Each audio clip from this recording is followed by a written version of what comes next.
Hello, guys. So today I'm going to review a film called Dahmer. If you haven't heard of Dahmer, it's a documentary on the serial killer Jeffrey Dahmer. And Jeffrey Dahmer is a case that always interested me because I always viewed him as still an evil person, but maybe someone who would have not gone down the path he did if he would have been gotten help, or maybe it not have been rejected his whole life because he wasn't one that killed for the sake of killing. I guess that makes sense. Not saying anything he did is justified. He deserved what he got, but he's more interesting than some other ones, I gotta admit. But I wrote this quite a lot of pages. I wrote let's see, 5 pages of this is the review, so I'm going to read this out. Looks like someone's watching. Hello, person watching. Anyway, so Dahmer is a documentary film about the real-life serial killer Jeffrey Dahmer. The film was released in the year 2002 and directed by David Jacobson and stars Jeremy Renner, who is most well known as Hawkeye in The Avengers. As Jeffrey Dahmer, Dahmer is a very underrated film in the crime genre. It stars Jeremy Renner, who is most well known as the Hawkeye in The Avengers as Jeffrey Dahmer. Dahmer is a very underrated film in the crime genre and is very unique and different from other biopics. Dahmer incorporates feelings of uneasiness, horror, and surprisingly some elements of art and experimental features. As we analyze this film, I want to get into who Jeffrey Dahmer was. Jeffrey was a homosexual serial killer, cannibal, and rapist from Milwaukee, Wisconsin, who was responsible for the deaths of 17 men and young boys in the late 70s to early 90s, and was very good at manipulating people and was unexpected to be dangerous by people who even knew him. This is all I will leave you with because I feel that if I explain too much about Jeffrey's case, I will reveal too much of the film itself. Please take note that this film has some events change, which some may not like, but I personally don't mind because the film is so in-depth, and in his case, there's not much to really worry about. One thing I really like about this film is that it is very, very detailed, creative, and beautifully filmed, and has events that many people may have not even been aware of. It occasionally reflects on some acts of him in his earlier crimes or childhood. As I start with this review, I want to bring up the opening. We get a cheerful and beautifully filmed shot of a chocolate factory with heavenly music in the background. We see him home feeding his fish and combing his hair, doing mostly normal activities.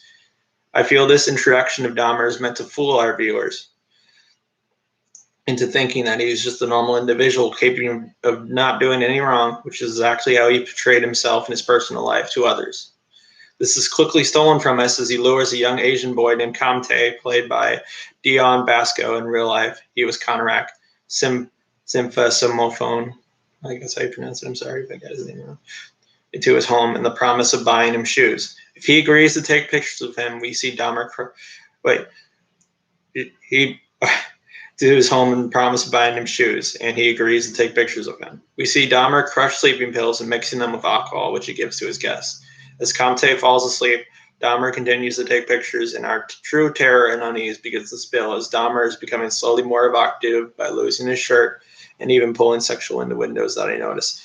When he takes the picture of his polygraph camera, it is lowered at an angle where it lowers almost to resemble a penis. The belt also acts as this innuendo when he brings his victim's head towards the back of the couch as he stands behind it with his mouth open, almost to symbolize oral sex. Jeffrey drills a hole in his skull, though not shown, most likely poured boiling water or hydrochloric acid to stimulate a living zombie, which Jeffrey did in real life. Dahmer did this because he did not enjoy killing, according to him, and wanted someone who would never leave and follow all his orders. As expected, this never worked. It was always lethal. Dahmer brings Kamte to his room, where we see another victim lying on his bed who has already passed. Jeffrey goes to buy alcohol, and Kamte leaves his home highly intoxicated. He leaves the house just in his underwear and runs into 2 women who call the police. But Jeffrey comes to the scene and explains to the officers that he is his friend and he was just drunk. The women don't believe him and try to tell the officers not to believe him, but the officers go with Jeffrey's story and foolishly make the women leave. Incompetence was a major flaw in Jeffrey's case, and this was not the first time Jeffrey brushed his chance of being caught. As the officers felt satisfied and left, Jeffrey immediately begins to violently strangle Comte. This is interesting because Jeffrey most likely wouldn't have done this to his victim if he hadn't tried to escape, because in real life, Jeffrey didn't kill for the sake of killing. He killed because he hated rejection and being alone and took great risks to have someone in his life. We get another shot of the body on his bed that's cleverly left in because in real life there was a body in his room lying on his bed, and if the officer properly investigated his home, Jeffrey's crime would have come to a halt. As Jeffrey is sitting there on his bed, he gets a call from his grandma who asks him to get a crow out of her house.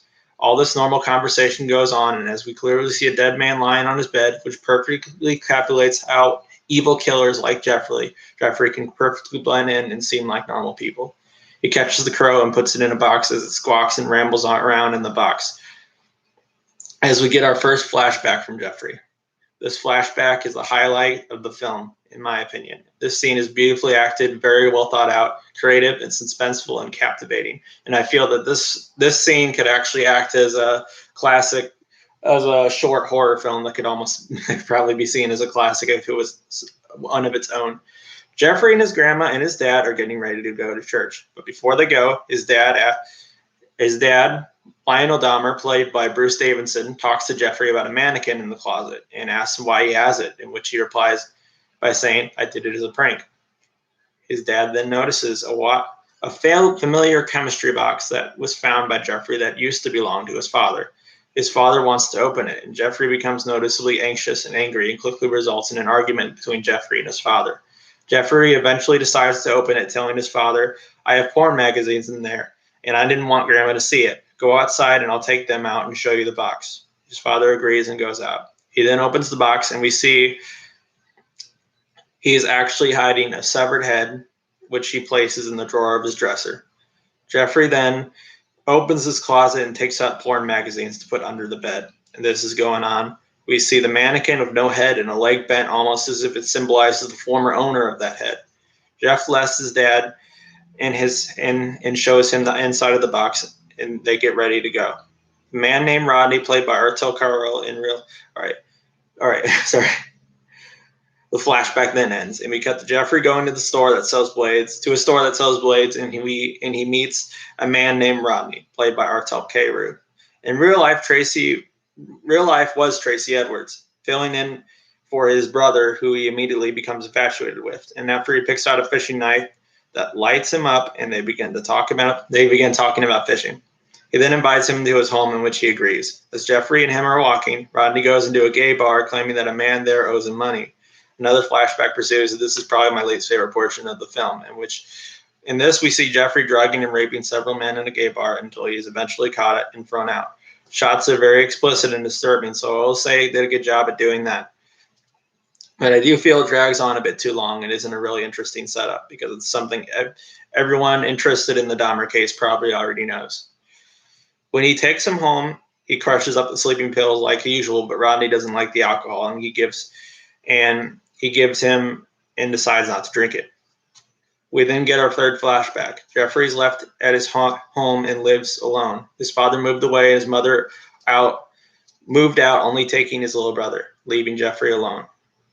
Jeffrey goes out in the woods furious and begins hitting trees with a baseball bat out of anger, and then sees the skull of a dog on a stick and he impaled and hits it.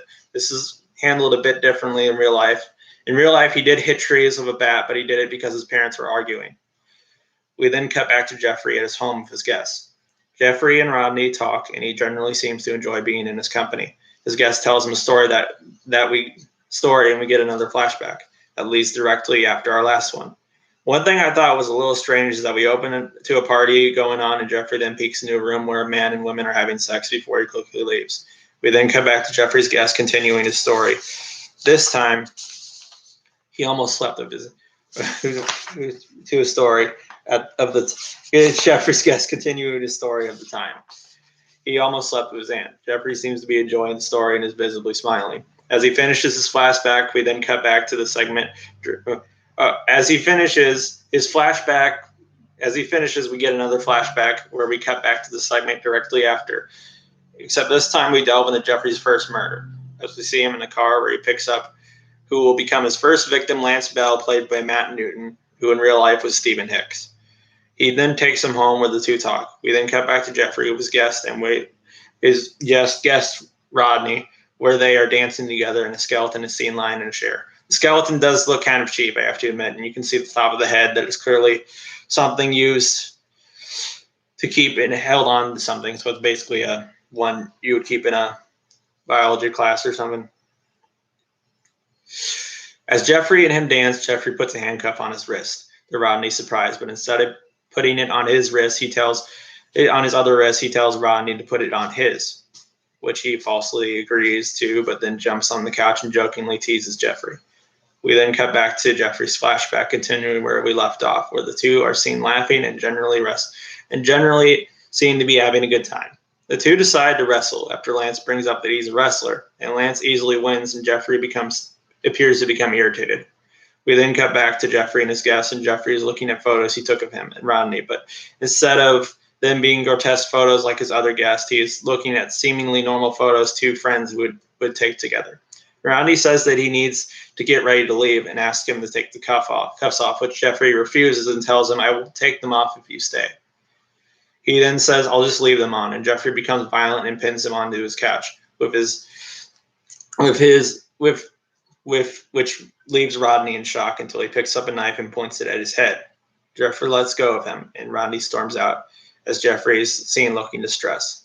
We then cut back to the flashback where we get into the segment where Jeffrey kills his first victim. Jeffrey is taking Lance Jeffrey is talking to Lance about how he sees him as a rebel and that being gay would be the most rebel thing of all, which Lance sees as stupid. Jeffrey then says, "Don't you know how you're being programmed? Don't you see what's going to happen? It's all there. You're going to get married. Then you're going to get a boring job. Before you know it, you're going to have a pot belly, and you're going to start hating your wife, and she's going to start hating you. At which point you're going to become completely depressed. Then you're going to want to have sex. You're not going to want to have sex with anybody, not even yourself." Lance still shrugs it off, calling it bullshit. Lance then says he has to get going, which immediately makes Jeffrey become anxious and tells Lance not to leave. He refuses, and Jeffrey wrestles him to the ground, and Lance becomes violent. Jeffrey picks up a barbell and hits Lance in the head while he was getting ready to leave, killing him. For some reason, we cut back to Jeffrey and his earlier victim, dead body of Kamte, as Jeffrey is having sex with his corpse. Perhaps this is Jeffrey relieving his anger of rejection through sex. And Jeffrey gets a knock on his door from Rodney and tells him that the bus stop was shut down and asks him to buy him a cab, which Jeffrey refuses, telling him to stay with him. He comes inside and asks him to take his cuffs off, which Jeffrey agrees to do this time. As he goes into his room, he retrieves his keys. We see Kamte lying in the bed in an eerie red room. Jeffrey believes Rodney came back to kill him and questions if he had a violence past, which Rodney disagrees. We then cut back to the flashback where Jeffrey is preparing to cut up. Wait, did I skip something? Yeah, never mind. Where Jeffrey is preparing to cut up Lance and putting his body parts in a bag.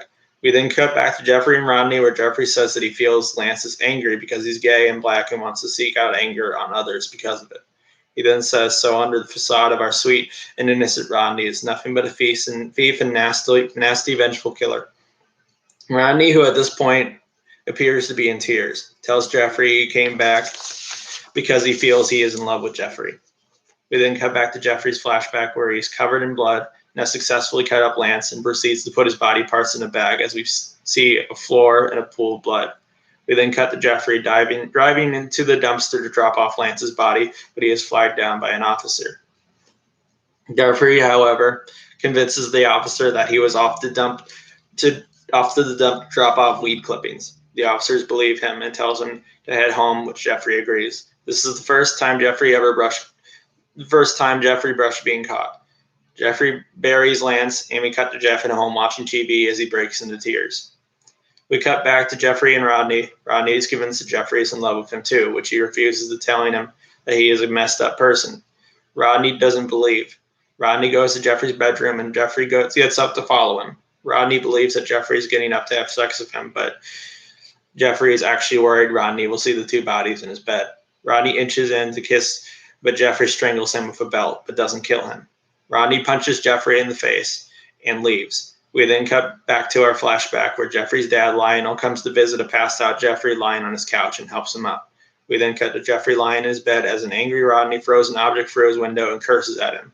We then cut back to Jeffrey. Oh, wait, that didn't happen yet. My mistake. We then cut back to Jeffrey lying in his bed. All right. We then cut back to Jeffrey and his dad in his car. His dad is telling Jeffrey that he considers getting him therapy over his drinking problems, which Jeffrey doesn't want, but goes anyway. As Jeffrey is walking through the hallways of the therapy office, we cut back to Jeffrey stabbing and slicing the dead body of Camte before digging his hand into his stomach. We cut back to Jeffrey waiting at the door before walking out, climbing over a wall, and walking through the woods as the credits roll, saying that after Jeffrey was caught, he was killed by another inmate at the age of 34. Overall, I thought Dahmer was a very good film and biopic, but it still has its flaws. I'll have to go into the positives first because the good definitely outweighs the bad. The acting for the most part is very good. The music is very good at giving the film a very drugged out and eerie atmosphere. The film takes unique segments and also almost throws off David Lynch vibes and reminds me a lot of Twin Peaks at points. Notably the curtains and the chair. Kind of reminds me a lot of Twin Peaks in the Red Room. I think Jeremy Renner did a fantastic job at playing Dahmer all the way down to the weird accent the real Jeffrey Dahmer spoke in interviews. I feel Bruce Davidson did a great job playing Lionel Dahmer.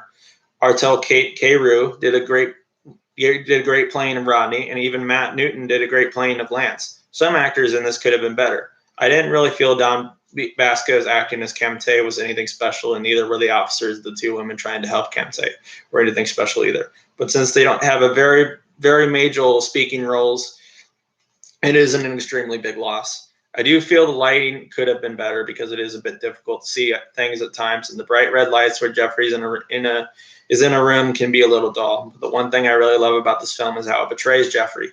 Jeffrey is played as evil, sadistic, and perverted, but also as lonely and constantly craving attention. In a way, this film makes us feel sorry for Jeffrey. Some might argue that seeing sympathy in a serial killer like Dahmer is a terrible insight. We aren't saying anything Jeffrey did was justified. We still view Jeffrey as a bad person, and we still see him for the monster he is. But he stands out from other serial killers because he didn't kill for the sake of killing.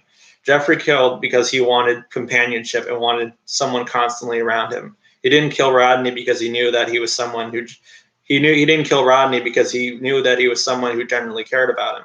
Although Jeffrey's encounter with Rodney was far different in real life. Jeffrey found a man named Tracy Edwards, who he led home, but Tracy became suspicious and looked in his fridge to find body parts. Jeffrey handcuffed him and told him, "I want to eat your heart." Tracy eventually punched Jeffrey and fled down the police, which led to his arrest. There was no sexual attraction Tracy had to Jeffrey either, and Tracy was most likely a straight man. They also took out Jeffrey's cannibalism, which I think is fine because it didn't play as big of a role in the case as many people thought. I'll give this film a 7 out of 10 because it is still a bit flawed, but definitely has a lot going for it. It's definitely not as good as something like Zodiac or Henry Portrait of a Serial Killer, but as cheesy as most serial killer biopics are, Dahmer is easily one of the better ones. All right. I appreciate the one viewer watching. And that's my review. That's a thing I wrote for it. And I hope you enjoyed it. See you guys. Bye.